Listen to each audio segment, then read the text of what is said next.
بتحبي البسكوتات واسعارها بقت غالية نار، وعايزة تعملي بسكوت تشربي بيه الشاي بعد الفطار او الغداء او حتى العشاء، او تديه لاولادك في المدرسة؟ يبقى لازم تشوفي الفيديو ده. هعمل لك بسكوت اقتصادي بمقادير بسيطة، طريقته هتعجبك وهتقومي تنفذيه اوام. بس الاول نسمي الله ونصلي على رسول الله ونعرف الطريقة والمقادير على طول. المقادير معايا سهلة واقتصادية ومش هتكلفك اي حاجة، بمقادير بسيطة موجودة عندك في البيت هتعملي بسكوت ولادك كلهم هيحبوا ويطلبوه منك على طول. المقادير معايا هقولك المقادير بالجرامات وبالمعيار بالكوباية. معايا هنا 200 جرام دقيق او كوباية على حسب العجينة، يعني العجين اللي احنا هنعمله هياخد دقيق قد ايه. 70 جرام سكر، و70 ملي زيت، او كوباية صغيرة من بتاعة القهوة، وبيضة وشوية ملح ومعلقة صغيرة بيكنج باودر ومعلقة فانيليا. ويلا بينا على الطريقة على طول. انا هشتغل على طول وبالمضرب العادي. هنكسر البيضة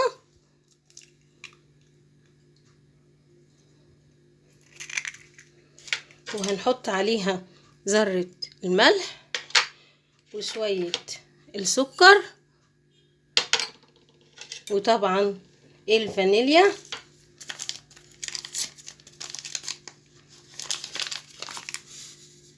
بدل بيض يبقى لازم فانيليا.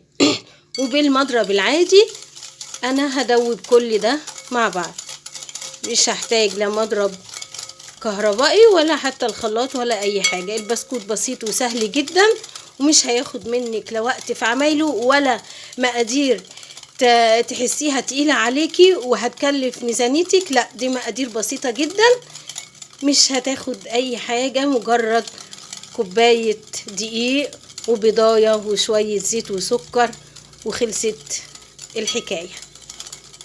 هقلب كل المقادير لغاية السكر لما يدوب. لازم افضل اقلب لغاية لما السكر يدوب. انا قلبت السكر لغاية الحجم ما تضاعف والسكر داب معايا واللون بقى فاتح زي ما انتوا شايفين كده اهو. بعد كده هنزل بالزيت، والزيت طبعا يا ريت يعني يكون زيت نضيف. وهنقلب برضو لغاية الحجم ما يتضاعف معانا.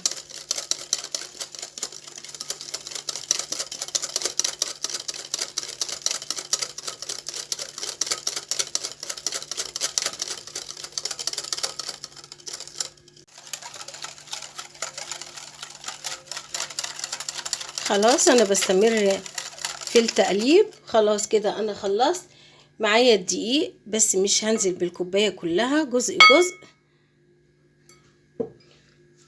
ومعاهم طبعا نص معلقة بيكنج باودر.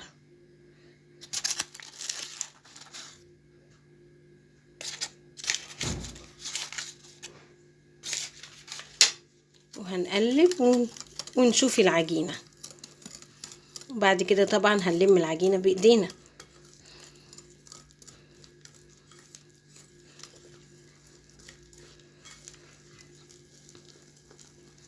اهو نضيف بقى ايه بقية المقدار. طبعا بنضيف جزء جزء عشان طبعا عارفين ان كل دي بيختلف من نوع لنوع. هنلم العجينة، ولو عوزنا برضو شوية دقيق هنضيف عادي خالص. خلاص انا لميت العجينة بعد ما احتاجت مني ربع كوباية دقيق زي ما قلتلكوا، لان طبعا كل نوع دقيق بيختلف من نوع لنوع. وانا معجنتهاش، يا دوبك لميتها وخلاص واتكونت معايا العجينة. خلاص كده احنا هنبتدي نشكل في العجينة. انا هستخدم في التشكيل الآلة دي او الشيء ده دي قطعت البيض. هنستخدمها في التشكيل وان شاء الله الشكل يعجبكم. هنبتدي نشكل البسكوت. معانا هنا سكر سنترفيش هنستخدمه في العجينة، وهناخد مقدار من العجين كده، مقدار صغير حجم الليمونة. هنقلبه، هندورها كده في ايدينا اهو اهي. وبعد كده هنغلفها بالسكر من كل اتجاه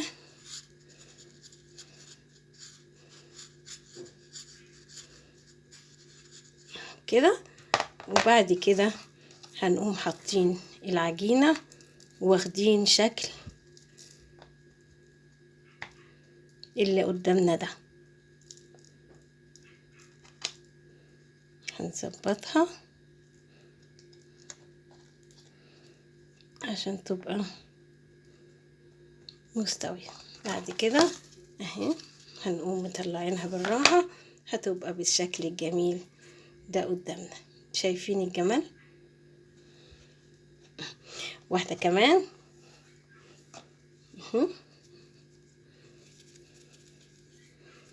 عايزة تكبري عايزة تصغري زي ما انت عايزة اهي. غلفيها بالسكر من كل اتجاه وهنحطها على طول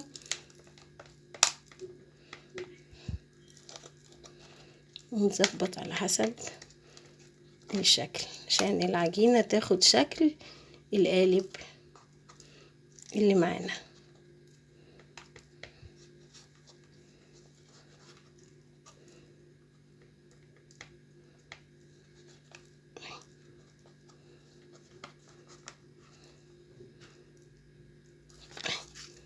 نقوم على طول مطلعينها، بقت معانا بالجمال اللي انتوا شايفينه ده.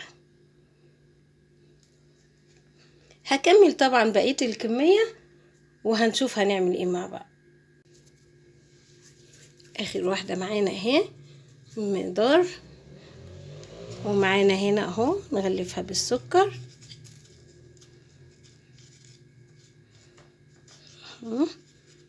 وبعد كده هنشكلها بالشكل اللي احنا عايزينه.